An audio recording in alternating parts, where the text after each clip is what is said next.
Hello दोस्तों, मैं नीतू आपका स्वागत करती हूँ आपके अपने channel UGC net self study में। तो हम लोग घटना चक्र का सीरीज कर रहे हैं, टॉपिक वाइज यहाँ पे प्रश्न करते हैं डेली। और हम लोगों ने प्रगतिवाद तक कंप्लीट कर चुका है। तो अगर आप नहीं देखे हैं उस वीडियो को तो प्लेलिस्ट बनी हुई है, आप वहाँ जाकर देख सकते हैं। और अगर मैं आगामी एग्ज़ाम के बारे में आपसे बात करना चाहूँ तो जो एग्ज़ाम का डेट था 3 नवंबर से 14 तक आपका डेट था फॉर्म फिलअप करने का, तो वो डेट जो है अब एक्सचेंज हो चुकी है, क्योंकि उसमें बिहार सरकार जो कुछ है संशोधन करना चाह रही है। सीटों की संख्या में बढ़ोतरी देखी जा सकती है, इस कारण से उसका डेट अभी तक जो 3 नवंबर को रखा गया था 14 तक फॉर्म फिलअप करने का, तो उसमें एक्सचेंज हुआ है। इसीलिए यहाँ पे डेट मेंशन अभी नहीं किया गया है। तो घबराने की कोई बात नहीं है, ये आप लोगों के लिए गुड न्यूज़ ही है। तो क्योंकि सीटों में बढ़ोतरी होगी तो आप लोगों के लिए भी अच्छा बात है ये, ठीक है। तो चलिए, अगर आप मेरे चैनल पर नए हैं तो ज़रूर से चैनल को सब्सक्राइब भी कर दें और अपने फ्रेंड तक शेयर भी कर दें। तो चलिए, बिना विलम्ब के सीधे चलते हैं, आज प्रयोगवाद को देखने वाले हैं। एक इम्पॉर्टेंट टॉपिक है और प्रश्न पूछे जाते हैं, बहुत से प्रश्न पूछे जाते हैं यहाँ से। तो चलिए, आज का जो पहला प्रश्न है वो है कि प्रयोग अपने आप में इष्ट नहीं है वरन वह साधन है, यह कथन किस वाद से संबंधित है? तो ये प्रयोगवाद से संबंधित है। और ये प्रयोगवाद जो तार सप्तक है दूसरी भूमिका में अज्ञेय द्वारा ये कथन कहे गए हैं। तो चलिए, यहाँ पे दिया ही होगा। तो दूसरी तार सप्तक की भूमिका में अज्ञेय ने कहा है कि प्रयोग कोई वाद नहीं है, हम वादी नहीं हैं, नहीं रहे ना ही है। प्रयोग अपने आप में इष्ट या साधन नहीं है, अतः हमें प्रयोगवादी कहना उतना ही सार्थक या निरर्थक है जितना हमें कवितावादी कहना। तो ये काफ़ी इम्पोर्टेंट फैक्ट है जो कि कोटेशन है अज्ञेय द्वारा। और इनका पूरा नाम जो है सच्चिदानंद हीरानंद वात्स्यायन अज्ञेय है। तो नाम भी आपको ध्यान रखना है इनके। चलिए, अगला क्वेश्चन देख लेते हैं। अगला क्वेश्चन है कि अज्ञेय का पूरा नाम क्या है? तो ये है सच्चिदानंद हीरानंद वात्स्यायन अज्ञेय जी। अगला क्वेश्चन की तरफ देखते हैं। अगला क्वेश्चन जो है क्या कह रहा है कि प्रयोगवाद के प्रवर्तक के अनुसार प्रयोगवादी कवि का मुख्य तथ्य क्या रहा है? तो ये है नई राहों का अन्वेषण करना। इसका मुख्य ध्येय या तथ्य जो भी बोल सकते हैं आप, ये है। तो चलिए, कुछ इम्पोर्टेंट फैक्ट है यहाँ पे दिख रहे हैं, चलिए देख लेते हैं। तो तार सप्तक सन 1943 में तार सप्तक का संपादन किसने किया? तो अज्ञेय ने किया। होते ही स्पष्ट हो गया है कि कविता ने प्रगतिवाद से भिन्न चेतना ग्रहण करनी प्रारंभ कर दी थी। इस भिन्न चेतना का निर्माण प्रगतिवाद की मान्यताओं को उलटकर हुआ हो, ऐसा नहीं है। पहले काव्य आंदोलन के रूढ़िगत स्वरूप को इसमें अवश्य ही नकारने की घोषणा की गई है। समग्र रूप से इस चेतना का निर्माण युगीन परिवेश है, तो जिसमें निराठा, कुंठा, यष्टि और समष्टि का संघर्ष और युग व्याप्त राजनीतिक सामाजिक दर्शन के समन्वय से हुआ था। तार सप्तक की योजना फुटकर लघु संकलनों की परेशानियों से बचने के लिए तैयार की गई थी। जब प्रकाशन योजना सामने आई तब कहीं यह सोचा गया कि संकलित कवि अन्वेषी दृष्टिकोण के हो। भूमिका ने अज्ञेय ने स्पष्ट कर दिया कि उनके एकत्र होने का कारण ही यह है कि वे किसी एक स्कूल के नहीं हैं, किसी मंजिल पर पहुँचे हुए नहीं हैं, अभी राही है, राही नहीं है, राहों के अन्वेषी हैं। तो उनमें मतक्य नहीं, मतलब मत एक नहीं है। सभी महत्वपूर्ण विषयों पर उनकी राय अलग अलग यहाँ पे देखी गई। जीवन के विषयों में, समाज और धर्म और राजनीति के विषयों में, काव्य वस्तु और शैली के, छंद और तुक में, कवियों के दायित्वों के प्रत्येक विषय में उनका आपस में मतभेद है। वे सब परस्पर एक दूसरे की रुचियों, कृतियों और आशाओं, विश्वासों पर, एक दूसरे की जीवन परिपाटियों पर और यहाँ तक कि एक दूसरे के मित्रों और कुत्तों पर भी हंसते हैं। अतः स्पष्ट है कि प्रयोगवाद के प्रवर्तक अज्ञे के अनुसार प्रयोगवादी कवि का मुख्य तथ्य है नई राहों का अन्वेषण करना। तो वो 7 अलग अलग कवि थे और उनका जो दृष्टिकोण था वो भी अलग था देखने का। तो इस तरह अलग अलग कवियों को यहाँ पे अज्ञे जी ने सम्मिलित किया है। तो ये काफ़ी इम्पोर्टेंट बन जाता है इस दृष्टि से। तो प्रयोगवाद को सर्वाधिक प्रभावित किया किसने? तो ये अस्तित्ववाद ने प्रयोगवाद को सर्वाधिक प्रभावित किया है। प्रयोगवाद पर अस्तित्ववाद का गहरा प्रभाव पड़ा है। नई कविता प्रयोगवाद से भिन्न होकर एक रूढ़ अर्थ में तब प्रयुक्त हुई जब सन 1954 में इलाहाबाद में नई कविता नामक संकलन प्रकाशित होने लगा। तो नई कविता का जो प्रकाशन है कब हुआ है? तो 1954 में इलाहाबाद में। आरंभ में यह नई कविता वाले प्रयोगवाद से अपना संबंध जोड़ते थे, किंतु प्रयोगवाद पर अज्ञे का एकाधिकार था। अज्ञे से प्रयोग के आचार्यों की खटक गई। तब नई कविता की धारा बहुत कुछ अस्तित्ववाद से प्रभावित थी। इसी से आगे चलकर वह धारा भी फूटी जो किसी भी जीवन मूल्यों को स्वीकार न करती थी। नई कविता को प्रभावित करने वाले अस्तित्ववाद से मुख्य टक्कर मार्क्सवाद की थी। तो जैसा कि मार्क्सवाद से प्रभावित कौन सी वाद थे? तो प्रगतिवाद थी। और यहाँ पे देख रहे हैं कि जो प्रयोगवादी कवि हैं वो अस्तित्ववाद से प्रभावित थे। तो इस तरह यहाँ पे मतभेद देखी जा सकती है। चलिए अगला क्वेश्चन देखते हैं। अगला क्वेश्चन क्या कह रहा है कि निम्नलिखित में से एक कथन असत्य है। कौन से कथन असत्य है? तो प्रयोगवाद का जन्म तार सप्तक के प्रकाशन के साथ माना जाता है। बिल्कुल सही है। प्रयोगवाद में प्रयोग इष्ट नहीं साधन माना जाता है। तो ये भी बिल्कुल सही है। प्रयोगवादी कवि हास्योन्मुख मध्यवर्गीय समाज के जीवन का चित्र है। तो ये भी बिल्कुल सही है। नई कविता प्रयोगवाद का विकसित रूप नहीं है, ये गलत है आपका, क्योंकि विकसित रूप है अभी हम लोगों ने देखा। तो ये आपका डी ऑप्शन राइट होगा यहाँ पे। तो यहाँ पे कुछ इम्पोर्टेंट नहीं है। चलिए देख लेते हैं यहाँ पे अगला क्वेश्चन जो है, प्रयोगवादी कवियों की रचनाएं किस सप्तक में संग्रहित है? तो ये तार सप्तक में संग्रहित है। अब यहाँ पे कुछ इम्पोर्टेंट फैक्ट है, देख लेते हैं।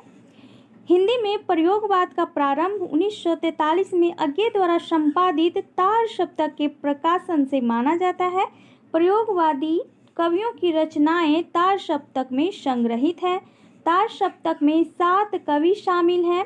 प्रयोगवाद को प्रपद्यवाद और नई कविता के नाम से भी जाना जाता है। डॉक्टर गणपति चंद्र गुप्त ने इसे मुन्नी, युवती और बहू की संज्ञा दी है। देखिए यहाँ पे कितना इम्पोर्टेंट फैक्ट आपको मिल रहा है कि जो गणपति चंद्र गुप्त हैं उन्होंने प्रयोगवाद को मुन्नी, युवती और बहू का संज्ञा दिया है, क्योंकि यहाँ पे नया अन्वेषण देखने को मिला, तो इसलिए उन्होंने दिया है। चलिए अगला देख लेते हैं महत्वपूर्ण फैक्ट को। तार सप्तक 1943 के कवि, इसके सप्तक के जो डेट है ना, ये इम्पोर्टेंट है आप लोगों के लिए, क्योंकि डायरेक्ट पूछे जाते हैं, तो आपको ध्यान रखना है। तो यहाँ पे याद करने का सूत्र भी है। तो अमूने गिरा प्रभा, तो यहाँ पे अज्ञे, मुक्तिबोध, नेमीचंद्र जैन, गिरजा कुमार माथुर, राम बिलास शर्मा, प्रभाकर माचवेर, भारत भूषण अग्रवाल। तो ये ट्रिक आपको अगर याद रहता है तो आप 7 कवियों को आराम से याद कर सकते हैं। तो अमूने गिरा प्रभा, ठीक है। चलिए अगला देख लेते हैं कि दूसरे सप्तक का प्रकाशन 1951 में हुआ है, और इसे आप याद कर सकते हैं कि सहभर सनद। तो शमशेर बहादुर सिंह, ह से हरि नारायण व्यास, भ से भवानी प्रसाद मिश्र, र से रघुवीर सहाय, शकुंतला माथुर, नरेश मेहता और धर्मवीर भारती। तो 7 कवि यहाँ पे भी हैं। तो ये ट्रिक आपको ध्यान रखना है कि सहभर सनद, तो 7 आपको याद हो जाएंगे। चलिए अगला देखते हैं। तीसरे सप्तक का संपादन कब हुआ? तो ये 1959 में हुआ है, और के कुकी विप्र सम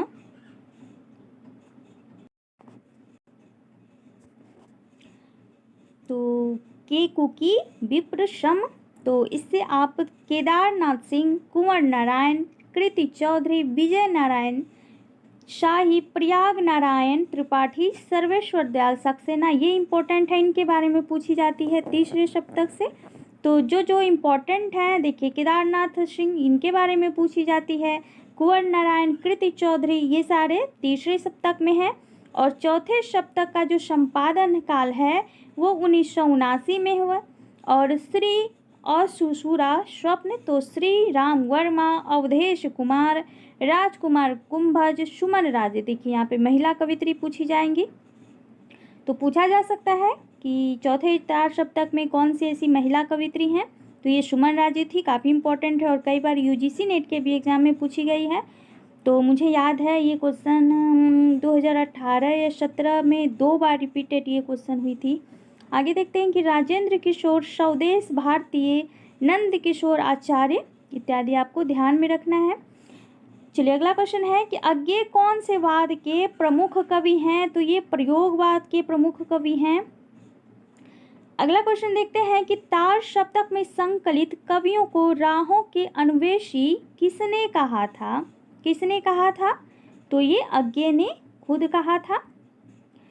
अगला क्वेश्चन है कि प्रयोगवाद की जन्मदात्री पत्रिका कौन सी है, तो ये तार शतक है। चलिए अगला क्वेश्चन है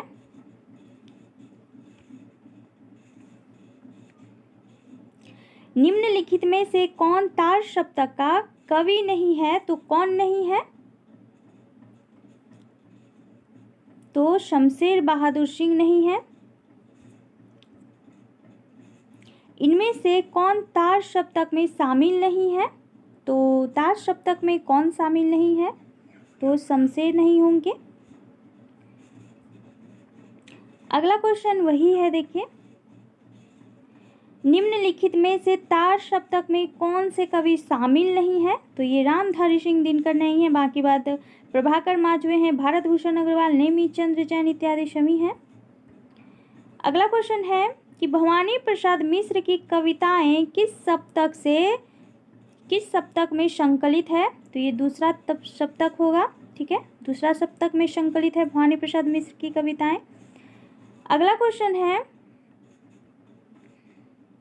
निम्नलिखित में से कौन सा कवि दूसरे शतक में सम्मिलित नहीं है, तो दूसरे शतक में शकुंतला माथुर जी नहीं है, क्योंकि ये तीसरे शतक में है। बाकी बात भवानी प्रसाद मिश्र, सॉरी मुक्तिबोध नहीं है, ठीक है, मुक्तिबोध नहीं है। बाकी बात भवानी प्रसाद मिश्र, शमशेर बहादुर सिंह और शकुंतला माथुर जो हैं ये दूसरे शतक में संकलित हैं।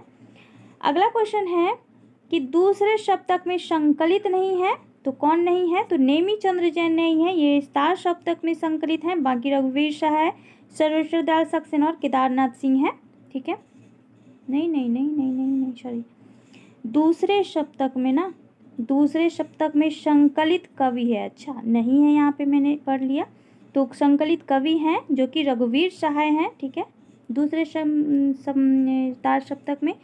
चलिए अगला क्वेश्चन है कि सन 1951 में प्रकाशित दूसरा शतक में कौन सी कवित्री शामिल थी, तो ये लोग तो नहीं थी, शकुंतला माथुर थी। तो चलिए यहाँ पे देख लेते हैं, ऑप्शन सी में शकुंतला माथुर जी हैं। अगला क्वेश्चन है कि केदारनाथ सिंह किस शतक के संकलित कवि हैं, तो ये जो है तीसरे शतक के संकलित हैं कवि। चौथे शतक में संकलित कवित्री हैं, तो अभी हम लोगों ने बात किया है सुमन राजे जी, जो कि चौथे शतक में है, संकलित हैं। तार शतक में कौन सा कवि सम्मिलित नहीं है, तो रघुवीर शाह नहीं है, क्योंकि दूसरे शतक के हैं। तार शतक का प्रकाशन वर्ष क्या है, तो सन 1943 ईस्वी है। तार शतक का प्रकाशन वर्ष सन 1943 ईस्वी है। तार शतक का संबंध किस काव्य धारा से है, तो ये है प्रयोगवाद से। अगला क्वेश्चन देखते हैं, आत्महत्या के विरुद्ध कविता संकलन के कवि कौन है, तो ये रघुवीर शाह हैं। आत्महत्या के विरुद्ध 1966 की रचना है। चलिए इम्पोर्टेंट है, आत्महत्या के विरुद्ध कविता संग ये अज्ञेय द्वारा संपादित दूसरा सप्तक के कवि हैं, जो कि अभी हम लोगों ने देखा। चलिए इनके कुछ महत्वपूर्ण रचनाएं देख लेते हैं। इनकी कविता संग्रह सीढ़ियों पर धूप में 1960 है, हंसो हंसो जल्दी हंसो 1975, लोग भूल गए हैं 1979 है, कुछ नहीं लोग भूल गए 1975 का है, कुछ पत्ते कुछ चिटियाँ 79 का है, एक समय था। और कहानी संग्रह है रास्ता इधर से है, जो आदमी हम बना रहे हैं। निबंध है इनका दिल्ली मेरा प्रदेश, काफ़ी इम्पोर्टेंट है, पूछी जाती है। लिखने का कारण उबे हुए सूखी वे और नहीं होंगे जो मारे जाएंगे, लहरें और तरंग अर्थात यथार्थ का अर्थ और भंवर। तो ये काफ़ी इम्पोर्टेंट है इसमें से कुछ रचनाएं। और बर्नवर्मन जो शेक्सपियर के नाटक मैकबेथ का अनुवाद 3 हंगारी नाटक है, तो 3 हंगारी नाटक है। चलिए कुआनो नदी कविता संग्रह के लेखक कौन है, कवि कौन है, तो ये सर्वेश्वर दयाल सक्सेना जी होंगे। और इनके महत्वपूर्ण फैक्ट कुछ देख लेते हैं संबंधित। सन 1983 में सर्वेश्वर दयाल सक्सेना को कविता संग्रह खूंटियों पर टंगे लोग के लिए साहित्य अकादमी पुरस्कार से सम्मानित किया गया है। तो पूछी जाती है कि ऐसी कौन सी रचना है जिस पर सर्वेश्वर दयाल सक्सेना जी को साहित्य अकादमी पुरस्कार मिला है, तो वो है खूंटियों पर टंगे लोग। उड़े हुए रंग इनका उपन्यास है। सोया हुआ जल पागल कुत्तों का मसीहा, ये काफ़ी इम्पोर्टेंट है, पूछा जाता है। और सोया हुआ जल ये इनका लघु उपन्यास है। अंधेरे पर अंधेरा एक है अंधेरे में, जो कि मुक्तिबोध का है। और अंधेरे पर अंधेरा संग्रह में इनकी कहानियाँ संकलित है, तो ध्यान रखना है। बकरी नामक इनका नाटक काफ़ी लोकप्रिय है, जो कि 1974 ईस्वी का है। और आगे है कि बालोपयोगी जो इनकी कृतियां हैं, भों भों खो खो, लाख की नाक, बतूता का जूता, महंगू की टाई महत्वपूर्ण स्थान ये रखती है अपने सीमा पे। कुछ रंग कुछ गंध ये काफ़ी इम्पोर्टेंट है। शीर्षक से इन्होंने यात्रा वृतांत लिखा, तो कुछ रंग कुछ गंध जो है इनकी यात्रा वृतांत है। शमशेर और नेपाली की कविताएं नामक कृतियां का इन्होंने संपादन कार्य भी किया है। कुआनो नदी काव्य संग्रह के रचनाकार हैं, तो सर्वेश्वर दयाल सक्सेना हैं, सर्वेश्वर दयाल सक्सेना जी हैं। चलिए अगला क्वेश्चन देखते हैं। नकेनवाद किस काव्यधारा के लिए प्रयुक्त हुआ है, तो इनमें से कोई नहीं होगा, क्योंकि ये तो प्रपद्यवाद से संबंधित था। 3 कविताएं 3 कवि थे प्रमुख इनमें बिहार के, ठीक है। तो नकेनवाद खासकर बिहार में प्रचलित हुआ, जिसमें नकेन जो न से नलिन बिलोचन शर्मा, केसरी कुमार और नरेश मेहता के नामों से प्रथम अक्षर से ये बना है। नकेनवादी तीनों कवियों ने प्रयोग 10 सूत्री में प्रयोगवाद और प्रयोगशीलता में अंतर स्पष्ट किया है, तो ये प्रयोग को ही काव्य का एकमात्र लक्ष्य मानते थे। नकेनवाद नामक साहित्यिक आंदोलन में अग्रणी भूमिका किन्होंने निभाया है, तो नलिन बिलोचन शर्मा, केसरी कुमार और नरेश मेहता, तो ऑप्शन बी आपका राइट होगा। चलिए अगला क्वेश्चन है। इनमें से कौन सा कवि नकेनवाद से जुड़ा था, तो वो थे केसरी कुमार और नरेश मेहता नहीं होंगे, नरेश थे सिर्फ, तो यहाँ ऑप्शन ए राइट होगा आपका। चलिए अगला क्वेश्चन है।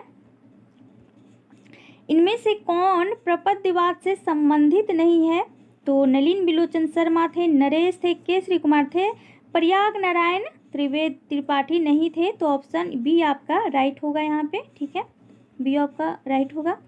चलिए अगला क्वेश्चन है कि घोर अहमनिष्ठ व्यक्तिवाद किस काव्यधारा की प्रवृत्ति रही है, तो यहाँ पे जो प्रवृत्ति रही है वो प्रयोगवाद में देखी जाती है, घोर अहमनिष्ठ काव्यधारा।